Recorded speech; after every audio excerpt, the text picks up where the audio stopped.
विश्वेश्वराय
స్వర్గలోకాల్లో ఉన్న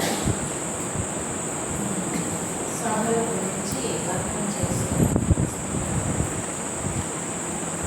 అందులో ఇంద్ర సభ, వరుణ సభ వీటి గురించి వర్ణించడం.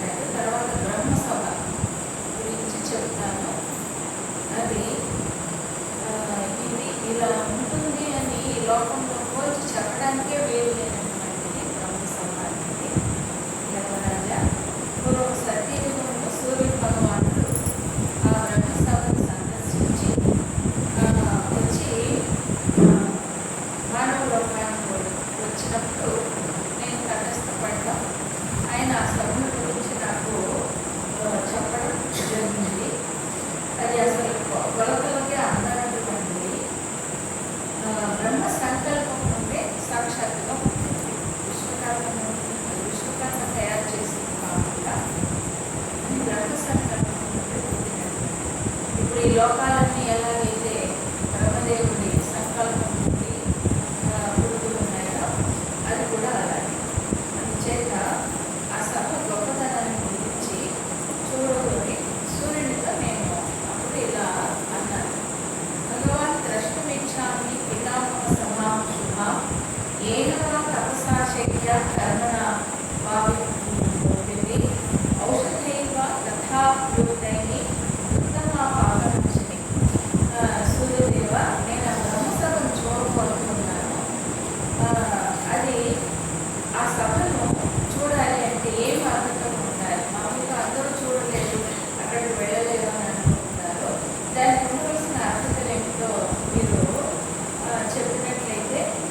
ఇట్లాంటివన్నీ చూసినప్పుడు దేవుడి గొప్పతనం అడుగడుగున మనకి కనిపిస్తుంది.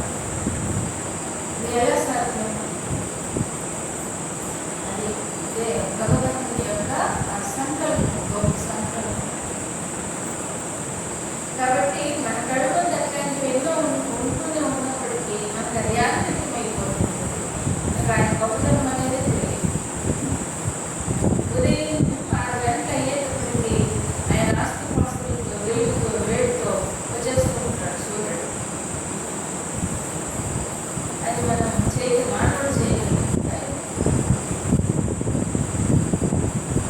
కాబట్టి మన కళ్ళ ముందే అలాంటి ఆ భగవంతుడు ఆ రూపాల్లో కనిపిస్తూ ఉన్నప్పుడు మనం యాంత్రికంగా చూస్తూ ఉంటాం. కానీ కనీసం నమస్కారం చేయాలని కూడా ఉండదు. ఎవరు చేసినటువంటి వాళ్ళు పెద్దలు చెప్తూ ఉంటే చేస్తూ ఉంటారు. కానీ సాక్షాత్ కనిపించే దైవంగా సూర్యుడు చంద్రుడు మనకు అక్కడ నిలబడి ఉన్నప్పటికీ నమస్కరించాలనే ఆలోచన కూడా రాదు. అదే ఆశ్చర్యం, చిత్రంగా ఉంటుంది. అందుకని చిన్నతనం నుండి ఇవన్నీ నేర్పాలి పిల్లలకి.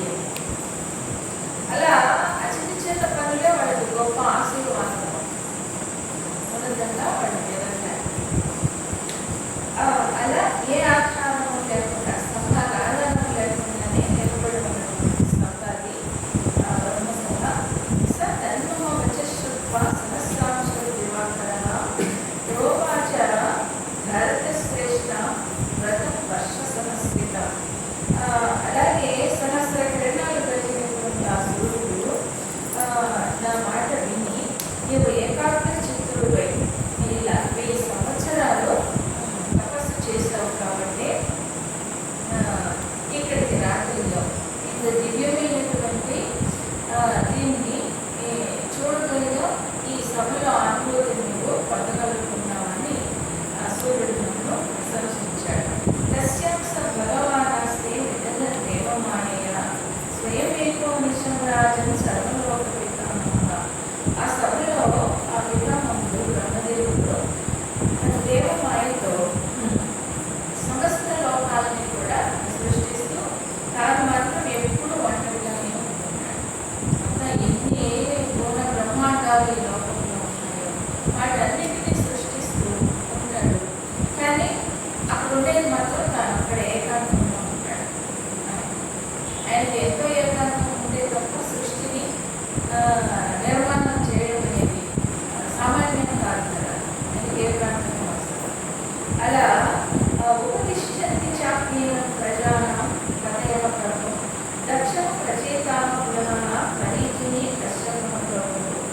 అలాగే అక్కడ బ్రహ్మదేవుడు ఎలాగైతే సృష్టి నిర్మాణం చేస్తాడో, సృష్టి నిర్మాణం ఆయన చేయడానికి ఇంకా కొంతమంది ప్రజాపతులు కూడా ఆయనకి, ముఖ్యంగా 4 ప్రజాపతులు ఆయనకి సహాయకులుగా ఉంటారు. ఆయన ఎలాగైతే సృష్టి నిర్మాణం చేస్తారో వీళ్ళు కూడా చేస్తారు. అలా సృష్టి చేసే వాళ్ళనే ప్రజాపతులు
వారందరూ కూడా ఋషులు ఆయన ఎప్పుడూ సేవించుకుంటూ ఉంటారు. అప్పుడప్పుడు ఆయన వద్దకు పెట్టి వస్తూ ఉంటారు. అంతేకాకుండా వాయువు, తేజస్సు, జలము, పృథివీ, శబ్దము, స్పర్శ, రూప, రస, గంధాలు ఇవన్నీ కూడా రూపాలు దాల్చి బ్రహ్మదేవుడిని నిరంతరం సేవిస్తూ ఉంటారట. అలాగే అగస్త్య మహర్షి, మార్కండేయ మహర్షి, జమదగ్ని మహర్షి, భరద్వాజుడు ఇలాంటి వారందరూ కూడా ఆయన వద్దకు నిరంతరం వెళ్ళి వస్తూ ఉంటారు. ఆయన ఏకాంతంలోనే ఉంటాడు, కానీ ఎప్పుడు రద్దీగానే ఉంటుంది కదా ఆయన మహాసభ. ఎందుకంటే ఆయన వద్దకు వచ్చేటటువంటి ఋషులు, ప్రజాపతులు, మనువులు వీళ్ళందరూ కూడా నిరంతరము వస్తూ వెళ్తూ ఉంటారు. అలాగే ఆయుర్వేదస్థాష్టాంగ దేహవాస్తర భారత ఆచంద్రమాసన నక్షత్రేణి ఆతిష్టస్తున్నారు. సూర్యుడు, చంద్రుడు, ఆయుర్వేదం, నక్షత్ర గణాలతో కూడినటువంటి చంద్రుడు వీళ్ళందరూ కూడా రూపాలు దాల్చి, అంటే మానవ రూపాలు దాల్చి ఆయన వద్దకు వెళ్ళి నమస్కరించి అలా వస్తూ ఉంటారు. అలాగే బ్రహ్మసభను దర్శించుకోవడానికి కోసం కొంతమంది వెళ్తుంటారు.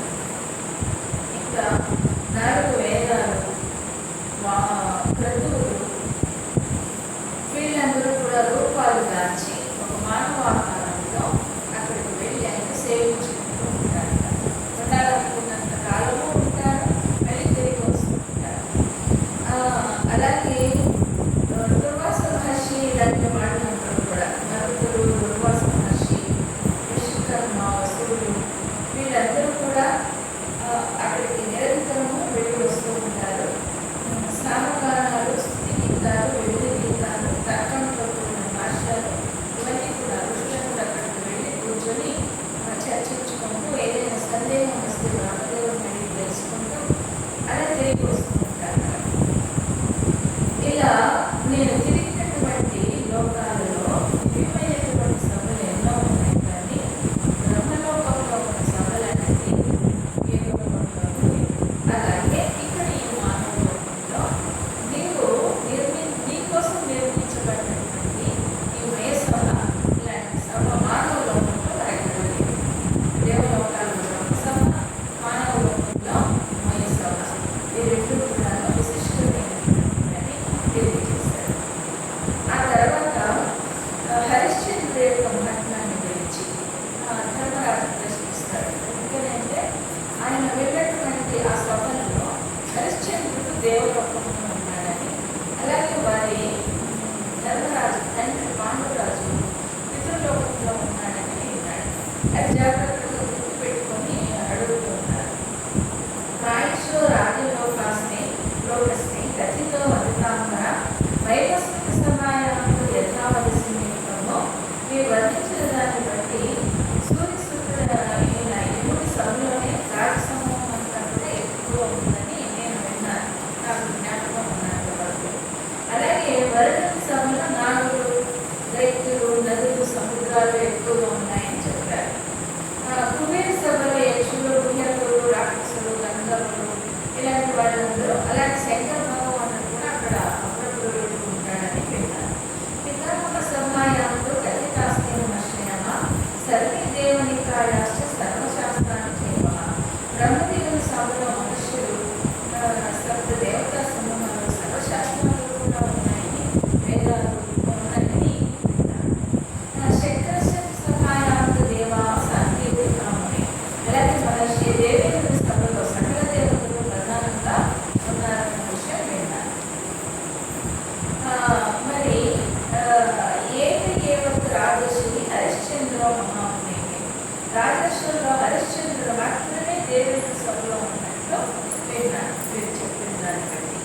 కిం కర్మతేనాచరితం తపోవాణితో కదా నారద మహర్షి, ఆ హరిశ్చంద్రుడు ఏ పని చేశాడో, ఏం తపస్సు చేశాడో, ఇంద్రుడితో ఆయన అక్కడ ఎలా ఉండగలుగుతున్నాడు, ఇంద్రుడితో పోటీ జరిగిన రెండో ఇంద్రుడేమో అన్నట్లుగా అక్కడ వెళ్ళిపోతూ ఉంటారు కదా, ఎలాంటి తపస్సులు చేశాడు, అలాగే